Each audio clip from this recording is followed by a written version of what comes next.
है, लेकिन मुश्किल में टीम इंडिया फंस गई है। रोहित शर्मा ये सेल्फलेस कप्तान है, सेल्फलेस क्रिकेट खेल रहे हैं और इनिंग्स देखिए इनकी कितनी गजब की इनिंग्स है। हर एक इनिंग्स में आई थिंक डबल डिजिट का आंकड़ा भी पार नहीं कर पाया और आज एक बार फिर से खराब शॉट खेलते हुए, जब पता है आपको कि फुल शॉट ही आपकी कमजोरी भी है और ताकत भी है, वहां से आप कैच आउट हो जाते हैं। और बॉडी लैंग्वेज जो है वो कप्तान साहब की नजर नहीं आ रही, तो बाकी के टीममेट्स जो है वो कहीं ना कहीं उन पर भी प्रेशर होगा।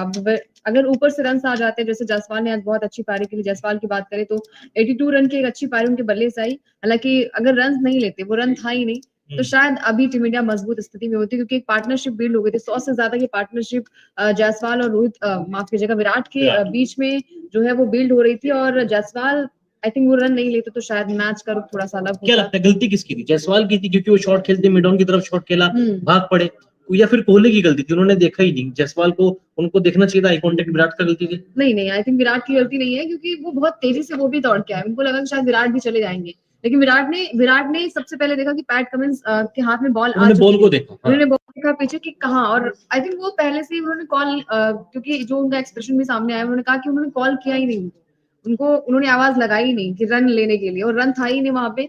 आई थिंक जायसवाल जो थे वो वही चीजें है, या फिर विराट आउट होते या फिर जायसवाल आउट होते, तो जायसवाल की गलती थी तो शायद जायसवाल नॉन स्ट्राइक रन तक ऑलमोस्ट पहुंच गए थे, और विराट कोहली जो है वो रन में और भी क्विक है, जायसवाल से तो क्विक ही है, अगर चाहते तो रन पूरा हो सकता था। लेकिन कोहली से गलती ये हुई कि उनका जो आई कांटेक्ट था वो जायसवाल के साथ नहीं था, और नॉन स्ट्राइक रन को हमेशा जो आई कांटेक्ट रखना चाहिए वो अपने स्ट्राइक रन के बल्लेबाज के साथ रखना चाहिए, क्योंकि अगर स्ट्राइकर ने शॉट खेला है उसको पता है कि बॉल कहाँ पे जाके रुकेगी, कौन बॉलर उसके पीछे दौड़ रहा है, तो नॉन स्ट्राइकर का काम ये होता है कि वो बॉल को ना देखे, वो अपने सामने वाले बल्लेबाज को देखे। विराट कोहली से वहां पर ये बड़ी गलती तो हुई है। बट मेरे हिसाब से ये होता है कि अगर आप पे पार्टनरशिप बिल्ड हो गई तो आप आई थिंक मतलब वो कनेक्शन भी आप में बिल्ड हो गया होगा। तो जब उन्होंने कॉल ली ही नहीं कि हाँ रन लेना है कि नहीं लेना है, तो शायद जायसवाल को सुनना चाहिए। वो रन था ही नहीं, क्योंकि आप वनडे क्रिकेट और टी20 क्रिकेट नहीं खेल रहे हैं कि आपको मतलब हाँ जल्द से जल्द रन बनाने हैं। आप टेस्ट क्रिकेट खेल रहे हैं, आपको यहाँ से टीम को संकट से उबारना था, वो भी तब जब आपकी सीरीज ऑलरेडी लगी हुई है, सीरीज 1-1 की बराबरी पर है, और अगर आप एमसीजी टेस्ट भी हार गए तो आप सिडनी में कुछ खास उम्मीद कर नहीं पाएंगे। ना सिर्फ आप बीजीटी हारेंगे, आप WTC फाइनल भी गवा बैठेंगे। हालांकि कोहली आउट होने से पहले सेट लग रहे थे अंकिता, ऑलमोस्ट 42 का स्ट्राइक रेट है, 4 चौके, 86 बॉलें खेली थी, लेकिन एक खराब गेंद आई, और फिर से वही के बुलाती है लेकिन जाने का नहीं। लेकिन कोहली कहते हैं वो मुझे बुलाएगी भी और मैं जाऊंगा भी। और आज आप देखिए इन्होंने जो मैं देख रही थी आंकड़े कि पिछले मैच से बहुत बार इन्होंने जो बाहर की जाती हुई गेंदों को छोड़ा भी है, और जो कि अच्छी बात है, सेट हो गए थे। आई थिंक आकाशदीप के साथ इनको थोड़ी सी पार्टनरशिप बिल्ड करनी चाहिए थी, बट वही है कि जायसवाल आउट। हमारे साथ यही होता है कि हम पहले पारी बना लेते हैं, उसके बाद एक विकेट गिरता है, उसके बाद तो लड़ी लग जाती है। और आज भी बहुत ही अच्छी लय में जायसवाल और विराट नजर आ रहे थे, लेकिन अब क्या कहा जाए। केएल राहुल की बात करें तो इनके साथ आई थिंक नाइंसाफी हो रही है, हर बार इनके बैटिंग ऑर्डर को चेंज किया जा रहा है, और 24 ये भी सेट लग रहे थे, बट वही है कि बहुत अच्छी गेंद थी। I think top of the off stump के ऊपर जाके बॉल लगी, पैट कमिंस की बॉल थी, और कोई चांस ही नहीं था केएल राहुल को कि उसको छोड़े, लीव करें।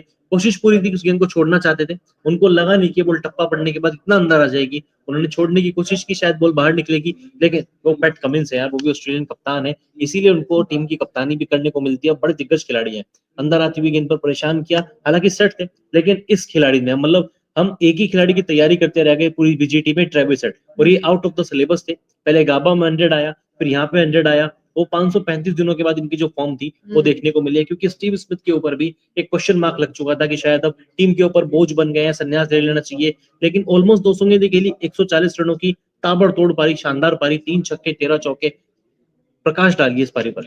यार मतलब ये सारी चीजें होती है कि आई थिंक इंडिया के खिलाफ 11वां शतक था इनका, 11वां शतक टेस्ट मैच में, और 34वां शतक था अपने आप में इंटरनेशनल टेस्ट, बिल्कुल टेस्ट में। और इन्होंने भी कहा कि चलिए ट्रेविस हेड ने जब लगातार बैक टू बैक शतक खेला है तो मेरा भी बनता है, और सीनियर प्लेयर के नाते तो ये इंटेंट बहुत अच्छा था। और इनकी बल्लेबाजी आप कमाल की है, इनके गेंदबाज भी अच्छी बल्लेबाजी कर लेते हैं, तो एक अच्छा पैटर्न रहा है और बहुत ही बढ़िया पार्टनरशिप बिल्ड हुई है। आई थिंक सोच समझ के बल्लेबाजी की गई थी ऑस्ट्रेलियाई बल्लेबाजों की तरफ से, क्योंकि इन्हें पता था कि अगर 200 भी आप बना दोगे ना, इंडिया वहां तक भी नहीं पहुंच पाएगी, तो 400 का आंकड़ा बनाते और वहां तक पहुंच ही ना पाए। अब मुश्किल बहुत है, नामुमकिन तो नहीं कहूंगी। आप और मैं कह के हाँ कहते नहीं कि मुश्किल बहुत है, स्टार्टिंग में आपने भी ट्रोल कर लिया, मैंने भी कर लिया, लेकिन हमारी जनता जनार्दन टीम इंडिया को भी सपोर्ट कर रही है, क्योंकि एक पोल था यहाँ पे, क्या टीम इंडिया ये मैच बचा पाएगी? 62% लोगों का ऐसा मानना है कि भारत ये मैच बचा लेगा, 38% लोग हैं अंकिता और मेरे जैसे जो अभी भी कह रहे हैं कि इंडिया मैच नहीं बचा पाएगा। मुश्किल, बहुत मुश्किल है। और हमारे साथ मुश्किल मोनू तो है, जहल भी आ बहुत चुके मुश्किल हैं। मोनू जहल भी इस बात पर प्रकाश डालेंगे कि क्या कुछ टीम इंडिया कंडीशंस क्या लग रही है। रोहित पर भी बात करेंगे, लेकिन अभी हाल की कंडीशंस आपके हिसाब से क्या कहती है? क्या अभी भी टीम इंडिया मैच में है या फिर बाहर चली गई? यार 2 विकेट लेना मामला बिगाड़ दिया, तो मुझे लगता है कि यार इंडिया मैच में है। बिकॉज पहले तो आई थिंक टारगेट अखिल भाई 274 है ना शायद, जो 75 275 जब तक हम फॉलो ना बचा पाए। हाँ, सबसे पहले तो आपको वो टास्क पार करना होगा। लेकिन पता नहीं यार, वो जो एक रन आउट था ना, सारा माहौल बदला दिया। मतलब बिल्कुल यार, आई थिंक तो उस आप भी बताइए, क्या आपके हिसाब से लगता है कि मतलब जायसवाल को रन लेना चाहिए था या फिर विराट को तेजी से दौड़ना चाहिए था? नहीं, कॉल जायसवाल की थी, उसमें विराट की कोई गलती नहीं थी। विराट तो बार बार, विराट ने देखा भी तक नहीं। विराट की गलती यही थी कि उन्होंने नहीं देखा। उन्होंने एक स्टेप जरूर लिया था, लेकिन वापस आ गए थे तुरंत। नहीं, उन्होंने फिर देखा कि क्योंकि इधर से शोर आ रहा था और पैट कमिंस के हाथ में बॉल थी, तो शायद उनको लगा होगा कि, क्योंकि फिर वो बॉल की तरफ देखने लगे। लेकिन आप जायसवाल तब तक पहुंच गए। और एक चीज और थी, अगर विराट भागते भी ना पहले कॉल में हम इनफैक्ट देख भी रहे वो उज्जवल, क्योंकि विराट भी नहीं पहुंचते थे, वो पहले दोनों वो करते। तो अगर मैं कह रहा हूँ कि थोड़ी सी हल्की सी फंबल नहीं होती, तब भी अगर विराट वहां जाते तो दूसरा एंड वाला खिलाड़ी नहीं पहुंचता वहां तक, विकेट कीपिंग वाले छोर तक। लेकिन जब जायसवाल आउट होकर पवेलियन जा रहे थे ना, उनके चेहरे पे ये सिकन थी कि भाई मेरी गलती है, विराट की नहीं है। अच्छी बात ये थी।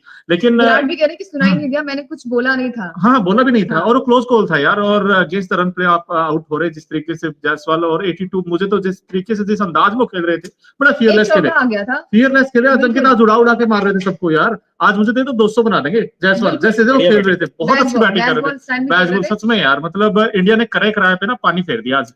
बिकॉज जैसा इंडिया ने आगाज मिल गया था ना आज, ठीक है रोहित आउट हो गए थे, केएल राहुल पर अच्छी गेंद पड़ी थी, अनप्लेबल डिलीवरी थी। उसके बाद ये जो पार्टनरशिप हुई थी दोनों के बीच, अब देखिए फर्स्ट विकेट इंडिया का 8 पर गिरा था, रोहित आउट हुए थे। और रोहित का भी यार, अखिल भाई, ये मुझे लगता है ना कि पहले पूरा जी ये देखिए, वैसे इनफैक्ट जो देखिए क्रिकेट फैंस जिन्होंने देखा होगा मैच, आई थिंक उनको याद होगी सब चीजें। 8 पर पहला गिरा, 51 पे दूसरा गया। उसके बाद ये जो पार्टनरशिप थी 102 रनों की, ये जायसवाल और विराट वाली, ये जो पार्टनरशिप, मैं 102 नहीं, मैं इसको 300 वाली देखना चाहता था, क्योंकि दोनों प्राइम फॉर्म में थे, दोनों अच्छा खेल रहे थे। मतलब एक बार बीट तक नहीं हुए थे दोनों खिलाड़ी। और कहीं ना कहीं लग रहा था, हाँ जायसवाल पर एक गेंद अच्छी पड़ी जिस पर अपील हुई थी, वो डाउन द लेग साइड थी, जिस पर डीआरएस भी लिया गया था।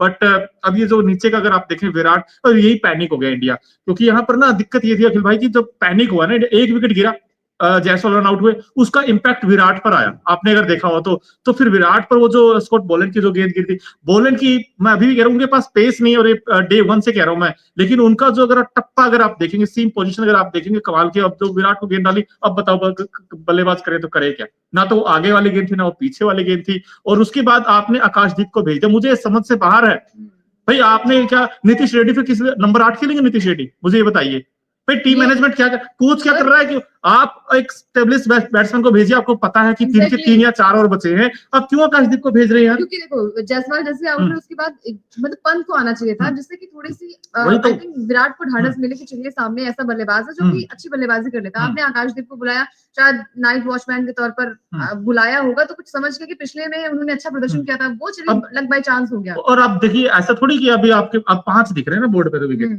5 दिख रहे हैं ना, वो 5वां तो आपने जानबूझ के करवाया ना। अगर यहाँ पर आप एक प्रॉपर बैट्समैन को भेजते,